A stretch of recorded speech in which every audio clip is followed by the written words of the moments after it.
नंतर मुख्यमंत्री साहेब, कुलदीपजी, बाकीचे सगळे मान्यवर बोलतील. आजच्या या सभेला उपस्थित असणारे शरदराव ढमाले, भगवानराव पासलकर, रेवणनाथ दारवडकर, सुनील चांदेरे, रणजित शिवतरे, विक्रम कुटवड, भालचंद्र जगताप, चंद्रकांत बाटे, जीवन कोंडे, संतोष घोरपडे, सचिन खरात, किरण राऊत, यशवंत डाळ, नितीन थोपटे, प्रताप शिळीमकर, दशरथ जाधव, अमोल पांगारे, बाळासाहेब गरुड, सुनील बेलके, निर्मलाताई जागडे, राणीताई भोसले, संगीताताई जेदे, विद्याताई पांगारे, सुनील गायकवाड, केदार देशपांडे, सचिन कन्हेरकर, आनंदा देशमाने, अप्पा सोनवणे, बाळासाहेब दळवी, दत्ता देशमाने, दिगंबर चोरगे, अमर बुरगुडे, संदीप कुटवड. थोड्याच वेळात शिंदेसाहेब येतील, विजय बापू येतील, रमेश कोंडे येतील, कुलदीप येतील, ते सगळे येणारे सहकारी. जमलेल्या माझ्या भोर परिसरातील बंधू भगिनी आणि माझ्या तरुण मित्रांनो, पत्रकार मित्रांनो, मला एका गोष्टीची जाणीव आहे. मी सुरुवातीलाच आपल्या सगळ्यांचं मनापासून स्वागत करतो. आज राज्याच्या मुख्यमंत्र्यांनी आपल्याला वेळ दिला सभेला, त्यावेळेस जिल्ह्याचा पालकमंत्री या नात्याने मुख्यमंत्र्यांचं देखील आपल्या जिल्ह्यामध्ये स्वागत करतो. मित्रांनो, आज 1 मे महाराष्ट्र दिन आणि कामगार दिन देखील. आपल्या महाराष्ट्राला स्थापना होऊन 64वा वर्धापन दिन आपण साजरा केला आणि स्थापना दिन हा 65वा आहे. सगळीकडे उत्साहामध्ये साजरा झाला. खऱ्या अर्थाने सुसंस्कृत महाराष्ट्र कसा असावा ह्याबद्दलचं एकंदरीत माहिती किंवा तशा प्रकारची शिकवण हे स्वर्गीय यशवंतराव चव्हाण साहेबांनी दिली. त्यांच्या विचाराने आपण पुढे चाललेलो. मित्रांनो, आम्ही सगळेजण महायुतीमध्ये सहभागी असलो तरी शाहू फुले आंबेडकरांची विचारधारा ही आम्ही कुठं सोडलेली नाहीये. सर्व धर्माला बरोबर घेऊन जाण्याचा आमचा सगळ्यांचा प्रयत्न आहे. आज आपण लोकसभेच्या निवडणुकीकडे बघत असताना मला भोरकरांना सांगायचं की बाबांनो, तुम्ही अनेक वर्ष अनेकांना खासदार आमदार म्हणून निवडून दिलं. तुम्ही नजर टाका की आपण खासदार आमदार ज्यांना केलं त्यांनी आपल्या भोरकरता काय केलं, आपल्या वेल्याकरता काय केलं. आता मुळशीचा एरिया आपल्यामध्ये आलेला आहे.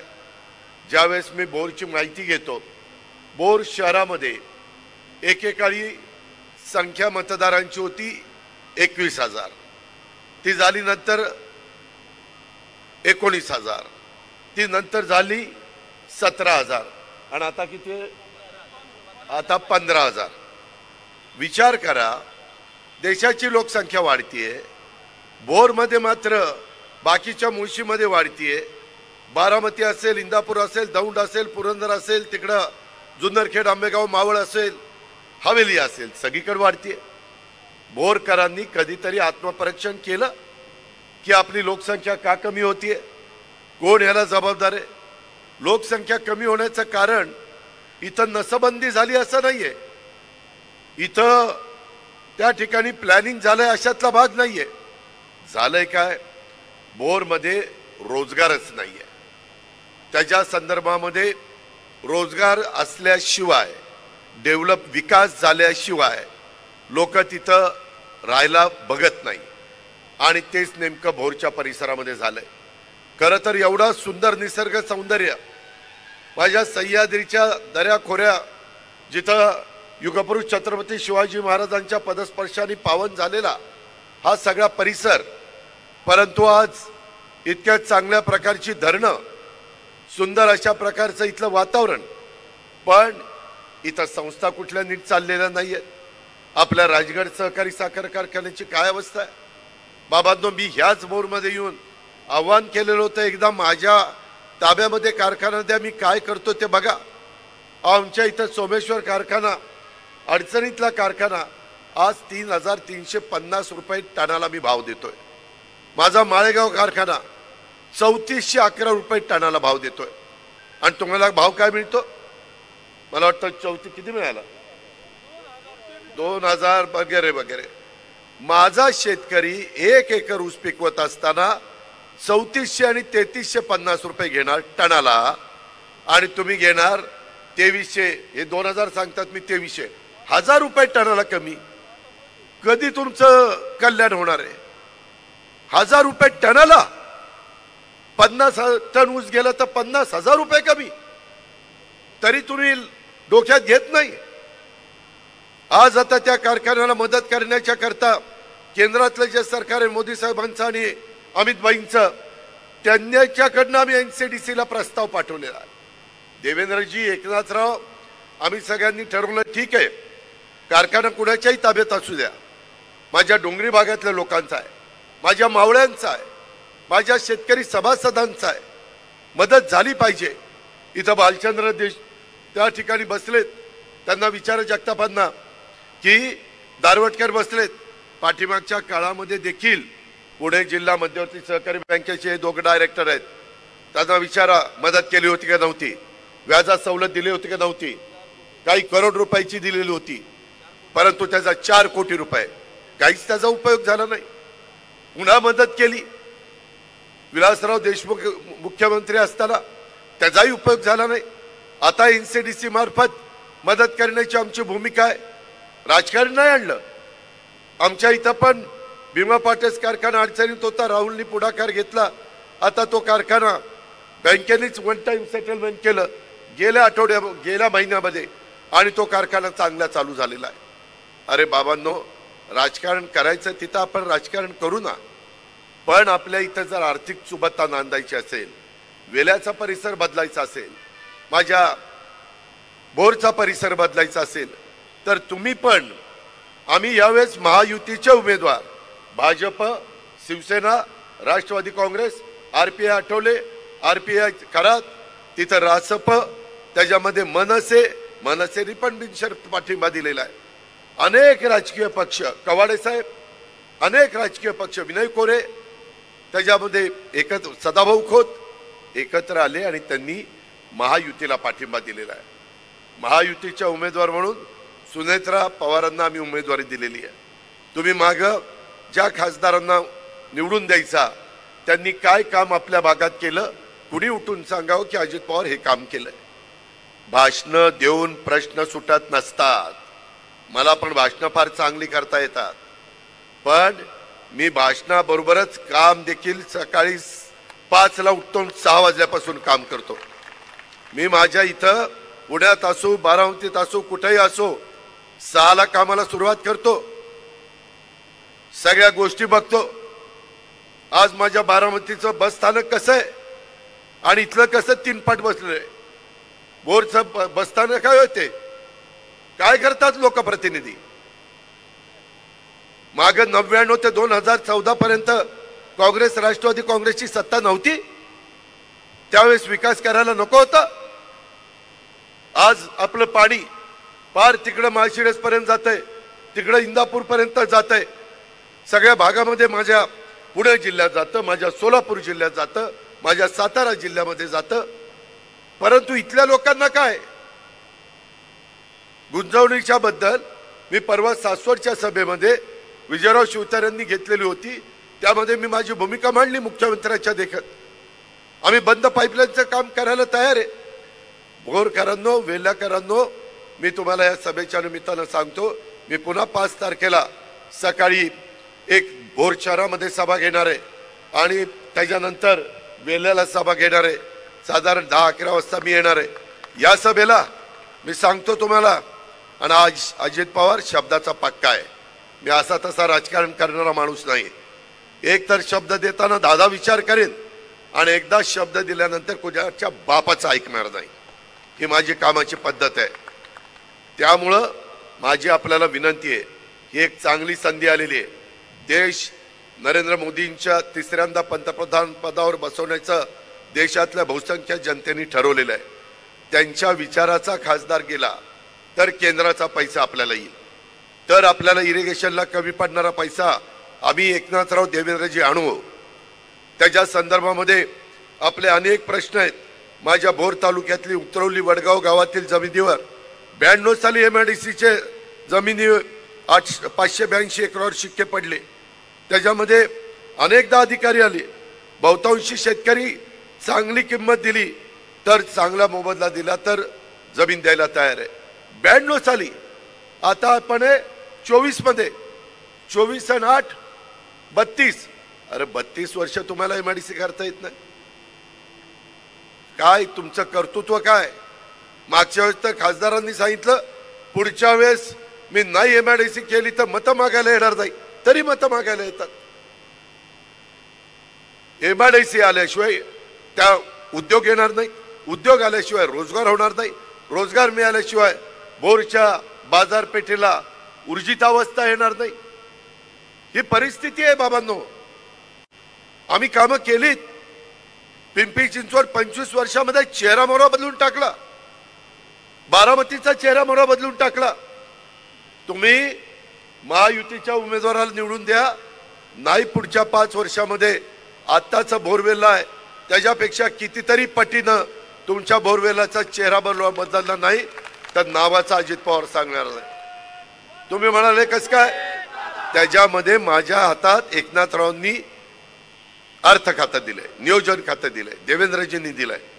त्याच्यामुळं कुणाला किती निधी द्यायचा हे माझ्या हातात आहे. लग्नाचं आज मोठी तीत आहे त्यामुळे जरा अडचण आहे तुमची मला माहिती आहे. पण लग्नाची पंगत बसल्यानंतर वाढप्या ओळखीचा असला पाहिजे तर जेवण जास्त मिळतं. आता वाढप्या तुमच्या समोरच बोलतोय. बोरवेल्याचं त्या ठिकाणी ताट येऊ द्या, नाही त्याच्यात जास्त टाकलं तर मग मला बोला. त्या संदर्भात तुम्ही साथ दिली पाहिजे. तुम्ही त्यांना 3दा खासदार घेऊन बघितलं, तुमचा विकास झाला नाही. आमदारांच्या बद्दल आता ती निवडणूक नाही म्हणून मी जास्त बोलत नाही, परंतु तुमच्यातल्या संस्था कशा चालल्यात तुम्हीच आत्मपरीक्षण करा. कारखान्याची काय दुरावस्था आहे. अहो, एक कारखाना आल्यानंतर आर्थिक सुबत्ता येते. सुबत्ता, लोकांची घरदारं बदलतात, मुलं शिकतात, तिथं सगळं चित्र बदलून जातं. जे इतर भागामध्ये झालेलं आहे तशा प्रकारे बोरवेलाकरांनो आपल्याला करायचंय. ह्याच उतरवलीची पण एमआयडीसी आचारसंहिता संपू द्या. आचारसंहिता संपल्यानंतर उदय सामंतांना सांगून ह्याच्यामध्ये जो तुम्हाला समाधान देईल अशा प्रकारचा मार्ग महायुतीचं सरकार काढून देईल आणि त्यामधनं तिथं इंडस्ट्री आणेल. पर्यटनाला आपल्याला अधिक चालना देण्याची गरज आहे. इथं पर्यटनाचा विकास झाला तर भोर तालुक्यातला रोडेश्वर किल्ला, रायरेश्वर, नागेश्वराचं मंदिर, अंबवड्याचं श्री बनेश्वर मंदिर, नसरापूरचं भाटघरचं धरण, नीरा देवघर धरण, तसेच इतर तीर्थक्षेत्राचा विकास आराखडा तयार करून पर्यटनाच्या माध्यमातून विकास करता येतो. लोक पर्यटनाला जातात. अहो, पुण्यामध्ये त्या सिंहगड किल्ला आहे, जाऊन बघा किती पर्यटक येतात. यानं त्या निमित्तानं रोजगार मिळतो. तशा पद्धतीनं रोडेश्वर, रायरेश्वर आणि हे नागेश्वर मंदिर, बनेश्वर मंदिर इथं खूप काही चांगलं करता येईल. पीएमआरडीचा पैसा आपण तिथं आणू शकतो. राज्य सरकारचा निधी, डीपीडीसी माझ्या ताब्यात आहे, डीपीडीसीचा निधी आणतोय. तुम्ही आमच्या पाठीशी उभं राहा. आम्ही काय चमत्कार करतो ते बघा. हे काहीतरी येतात मोदी साहेबांवर टीका करतात. अरे 10 वर्ष एवढा चांगला कारभार केला, 1 रुपयाचा भ्रष्टाचार नाही झाला, काय टीका करता? त्याच्यामध्ये वेल्हा तालुक्यामध्ये आमचा राजगड आहे. मध्ये मला वेल्हा तालुक्यातल्या सहकाऱ्यांनी सांगितलं, दादा आमचं वेल्हा तालुक्याचं नाव बदला, राजगड करा. केलं की नाही?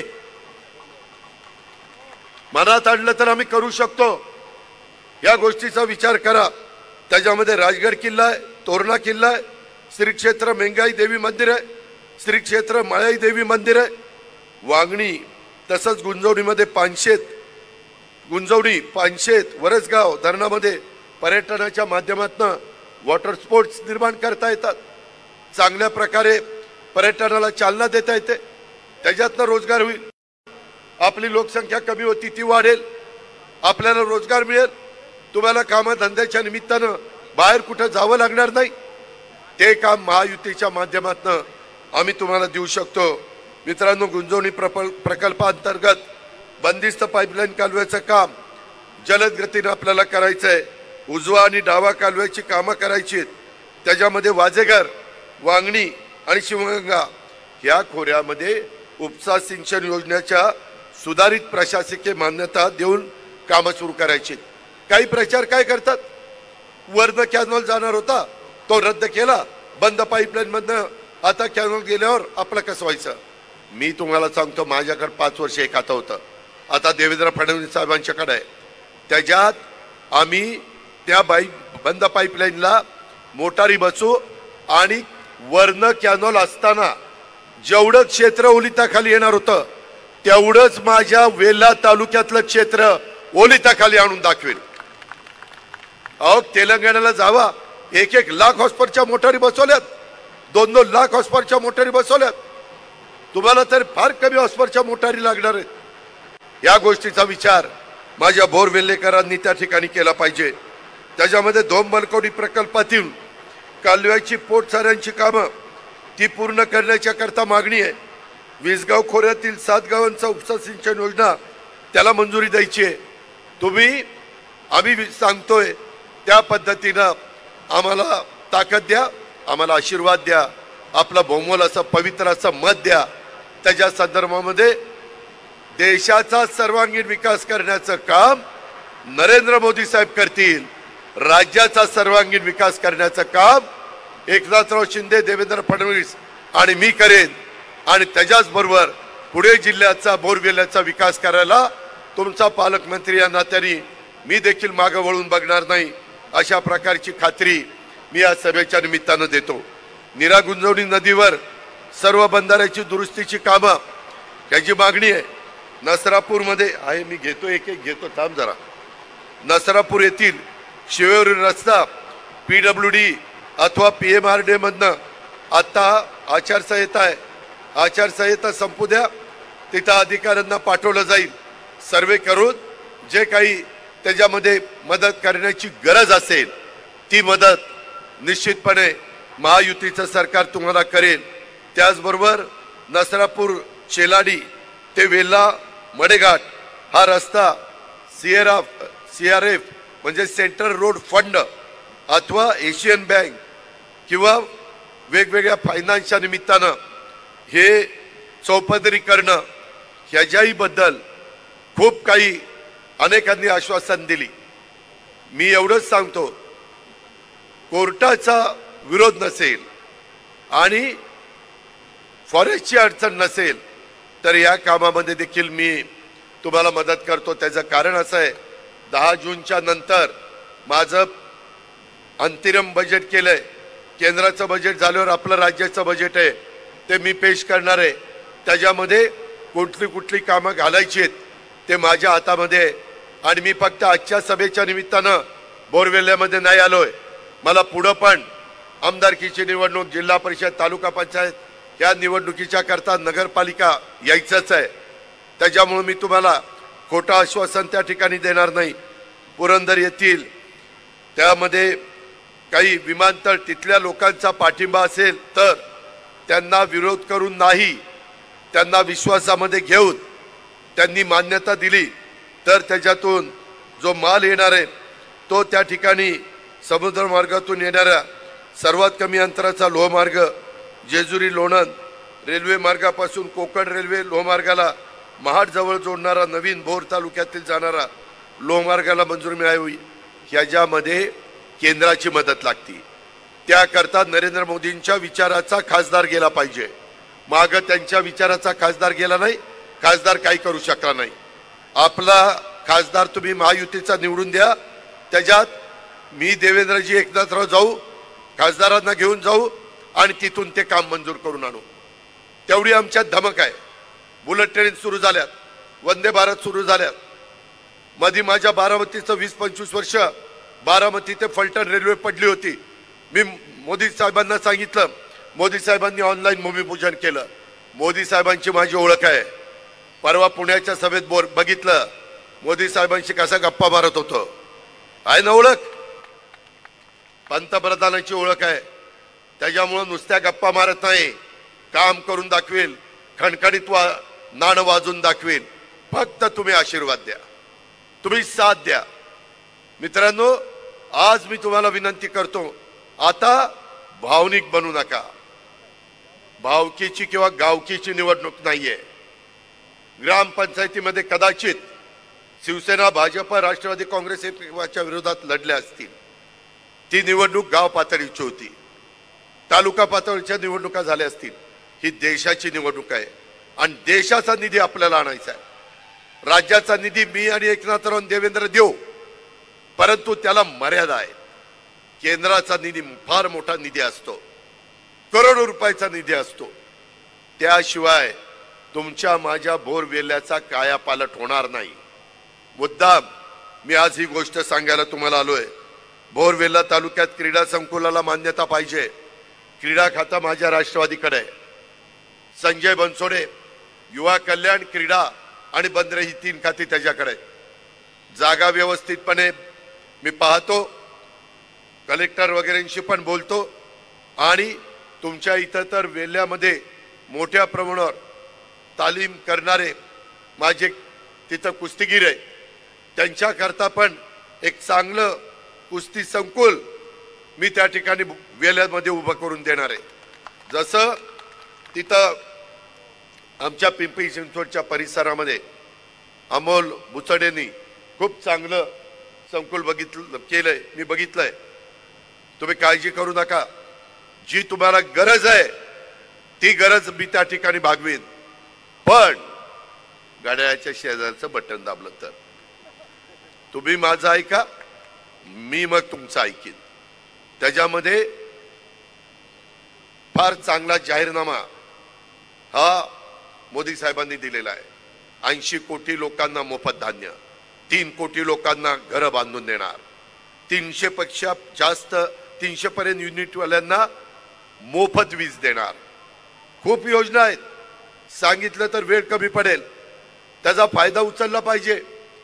त्यामध्ये भाटघर धरणातील कामरे आणि वेळवंडे ते पुलाचं सर्वेक्षण झालंय. त्यास किती कोटी रुपये खर्च येतो, त्याचा सर्वे होऊन त्याचा पण प्लॅन एस्टिमेट करतो. त्यामध्ये देखील मध्ये मी इंदापूरला गेलो. इंदापूरला करमाळा इंदापूर मला व्यापारी भेटले. म्हणले दादा, करमाळ्यावरून इंदापूरला यायला हा पूल आहे ना उजनीचा, तो केला तर आमचं सगळ्यांचं कल्याण होणार आहे, बाजारपेठेची भरभराट होणार आहे. मी प्लॅन एस्टिमेट करायला सांगितलं. 382 कोटी रुपये झालं. जाऊन बघा, टेंडर निघालंय, आता काम सुरू होणार आहे. 382. अरे तुमचं तर 100 कोटीचंच आहे, पण नाही कुणाला करता आलं. मी करून दाखवेल, महायुतीच्या वतीनं करून दाखवेल. त्याच्यामध्ये नीरा देवघर, भाटघर, गुंजवणी, पानशेत, वरसगाव, वीर या धरणाच्या प्रकल्पग्रस्तांचे प्रश्न प्रलंबित आहेत.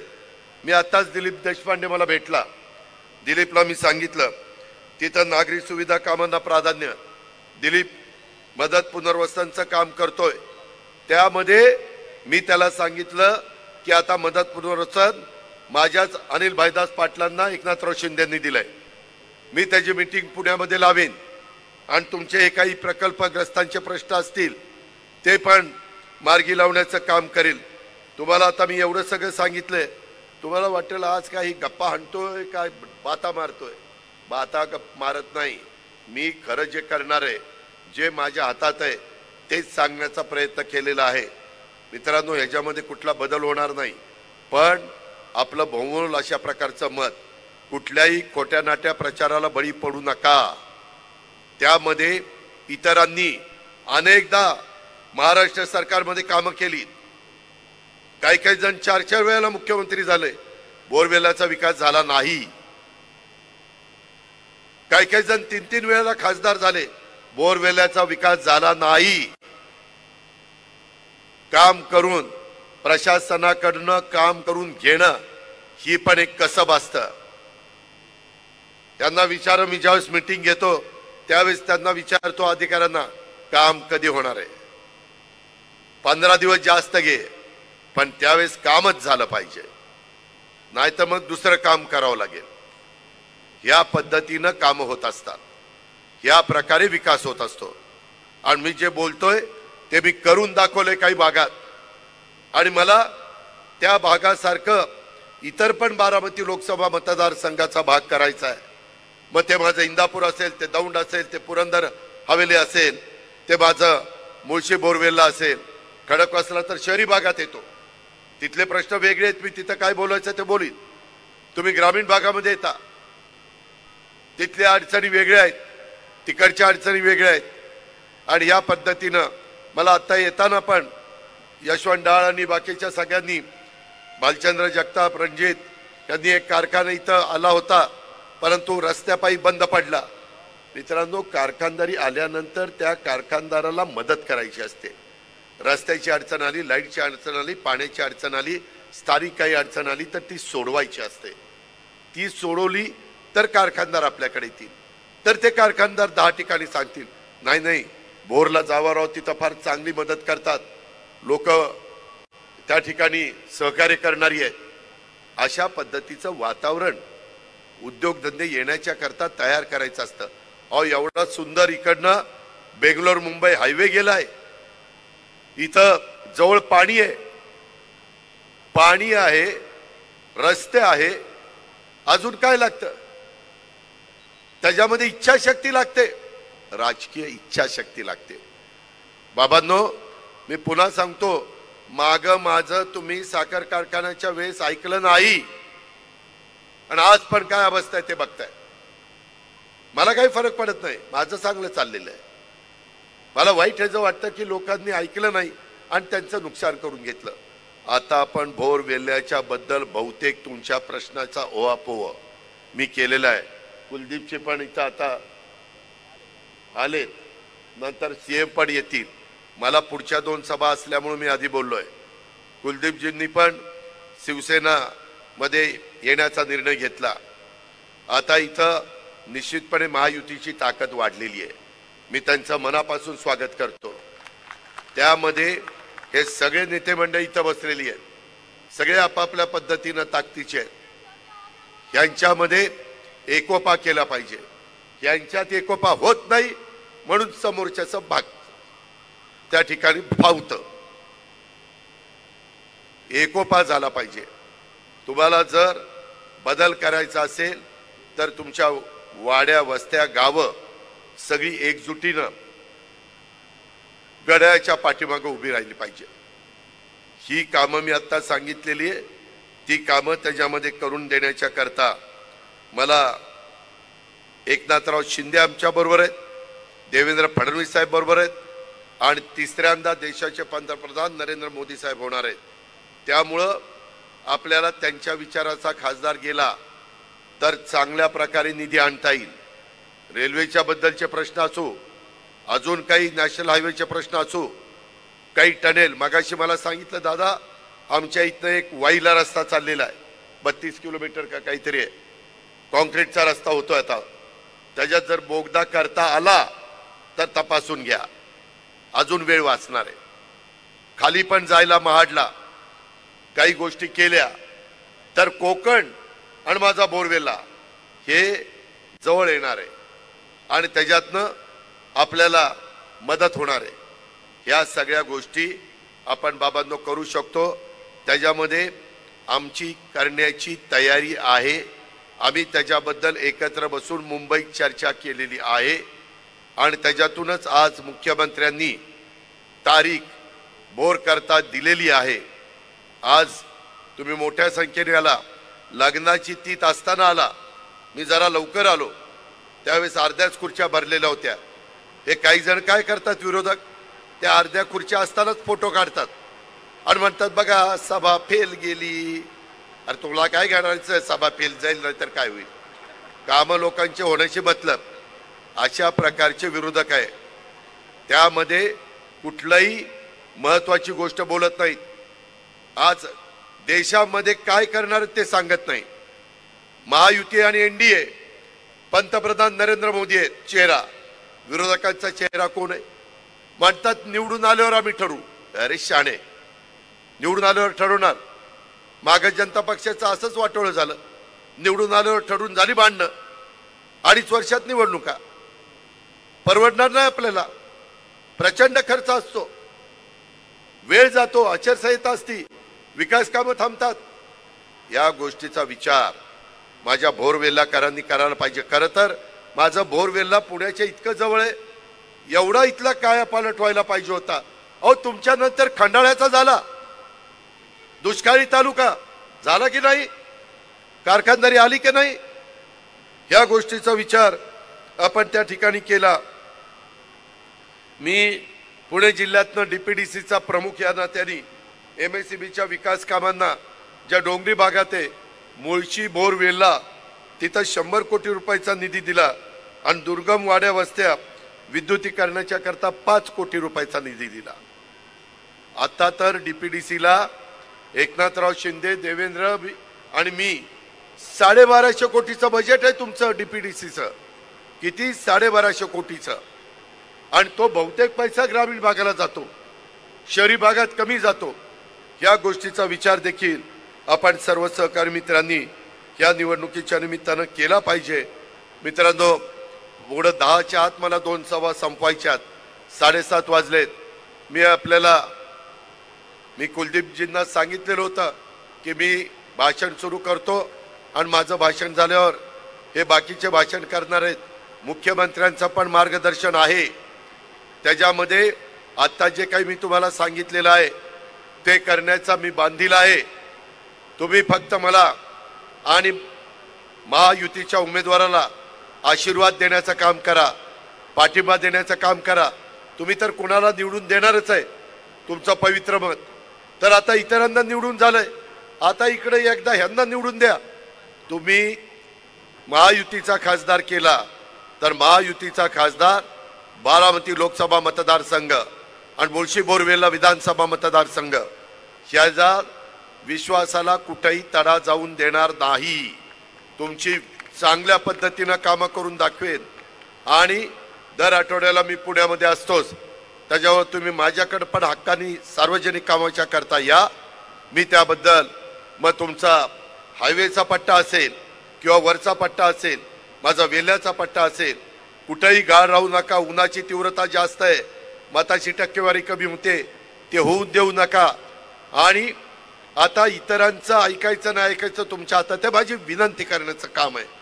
यावेळेस मात्र हे सगळे प्रश्न मार्गी लावण्याच्या करता आपण महायुतीला आणि त्यांच्या उमेदवारांना विजयी करावं, घड्याळाच्या चित्राच्या शेजारचं बटन दाबावं आणि राज्याचाही मोठ्या प्रमाणात निधी आपण त्या ठिकाणी आणण्याकरता आम्हाला मदत करावी. आणि भारत सरकारचा पण निधी आणण्याच्या करता आम्ही सगळेजण प्रयत्नशील राहू आणि त्याच्यातनं बोरवेल्ला मुळशीचा कायापालट करून दाखवू हा शब्द देतो आणि आपल्या सगळ्यांची रजा घेतो. जय हिंद, जय महाराष्ट्र.